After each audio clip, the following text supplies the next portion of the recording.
Amina was a lively girl who loved to tell stories. Every little thing she saw, she would tell everyone, even if she was unsure. Mama Sade often warned her, "Words can build or destroy, Amina. Think before you speak." But Amina only laughed and said, "Why should I worry? Everyone likes to hear stories." Her friend Tari often tried to stop her. "Not every story is yours to tell," he said, shaking his head. But Amina would only giggle. "Life is boring without stories, Tari. I make it fun." Little did she know that her words were slowly shaping the eyes of the whole village. One sunny morning, Amina went to the market with Tari. She saw Mr. Kalu buying medicine quietly and noticed people whispering around him. Curiosity took over her, and she returned home excited to share what she thought she saw. "Did you see Mr. Kalu? I think he is very sick," she told Mama Sade. Mama Sade frowned.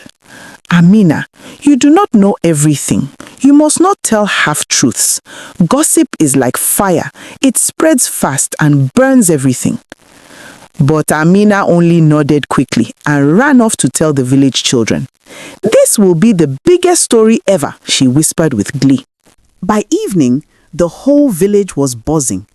"Did you hear about Mr. Kalu?" Amina's words had turned into a rumor. Some believed her, some doubted, but the seed of suspicion was planted.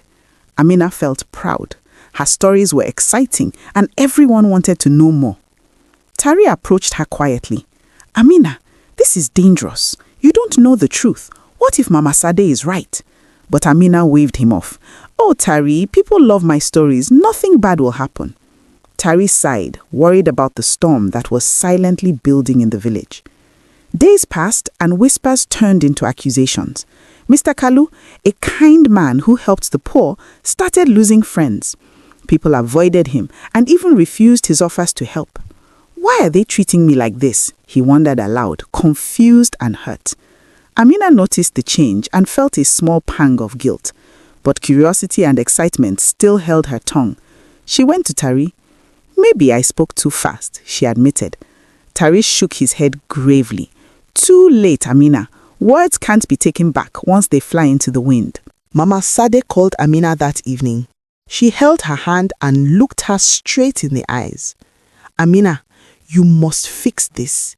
You cannot let a lie destroy someone's life. Go to Mr. Kalu and tell the truth, or the consequences will be heavy." Amina felt fear curl in her stomach. She had never been scared of words before, but now, looking at her aunt, she realized that stories could hurt like stones thrown into a calm river, ripples spreading far beyond what she imagined.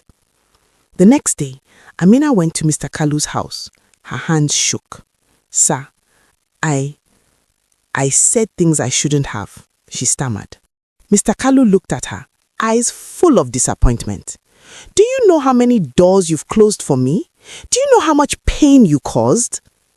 Amina bowed her head, ashamed. She had never felt such regret. The village stared silently as she admitted her fault.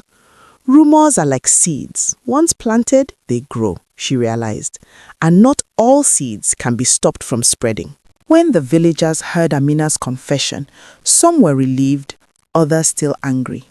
A few families had stopped visiting Mr. Kalu, and some opportunities he had were lost forever.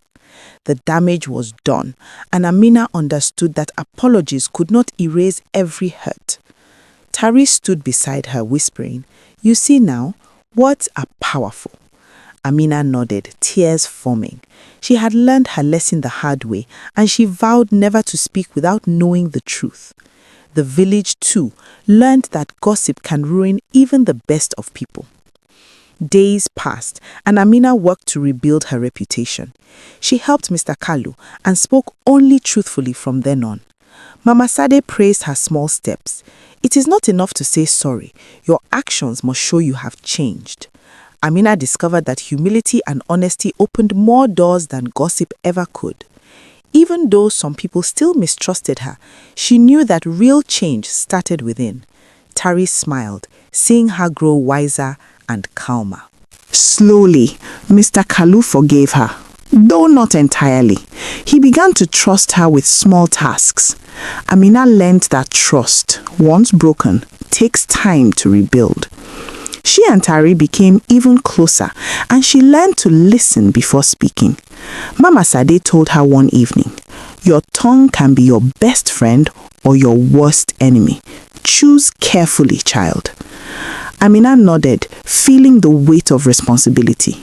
She realized that life was full of stories, but only some deserved to be told. Months later, the village saw a changed Amina. She spoke less, listened more, and shared stories only when they were kind or helpful. People began to trust her again. The lesson of truth and caution had transformed her.